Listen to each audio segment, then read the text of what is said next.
আসসালামু আলাইকুম রহমতুল্লাহি ওবরকাতুহ নাহমাদুহু ওয়া নুসাল্লি আলা রাসূলিল কারীম আম্মা বাদ। ডিয়ার ফ্রেন্ডস, আশা করি প্রত্যেকেই ভালো আছেন। আলহামদুলিল্লাহ, আমিও ভালো আছি। বন্ধুরা, স্বাস্থ্য বিষয়ক ইউটিউব চ্যানেল হাকিম এরশাদুল বাড়িতে আপনাদেরকে স্বাগতম। সাথে আছি আমি হাকিম এরশাদুল বাড়ি। বন্ধুরা, অনেকেরই প্রশ্ন, হাতিসুরা পর্যাপ্ত সেবন করেও আমি ভালো রেজাল্ট পাচ্ছি না। বন্ধুরা, কেন রেজাল্ট পাচ্ছেন না? বুঝতে হবে যে ভেষজ সঠিক অবস্থায় আপনি সেবন করেননি, না হয়তো আপনার সেবন মাত্রায় সমস্যা রয়েছে। বন্ধুরা, আসুন এই হাতিসুরা দ্বারা প্রকৃত ফলাফল কিভাবে পাওয়া যায়। বন্ধুরা, আবারও বলছি, প্রকৃত ফলাফল কিভাবে পাওয়া যায়, কেন সেবন করবেন।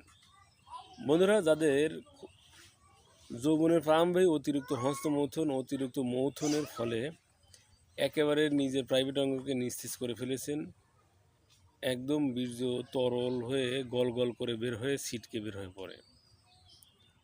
বন্ধুরা, একটু আলিঙ্গন চুম্বন করতে দ্রুত বীর্যপাত হয়ে যায়, তাদের জন্য এই হাতিসুরা ভেষজটি মহাভেষজ হিসেবে পরিচিত। কিন্তু কেন অনেকেই ফলাফল পাচ্ছেন না, সেটি বলে দিচ্ছি। বন্ধুরা, যে হাতিসুরার সুর বের হয়েছে, এক কথায় এরকম ফুল হয়ে গিয়েছে, কাঠ হয়ে গিয়েছে, এটি আপনি সারা জীবন সেবন করলেও আপনি কোনো কার্যকারিতা পাবেন না।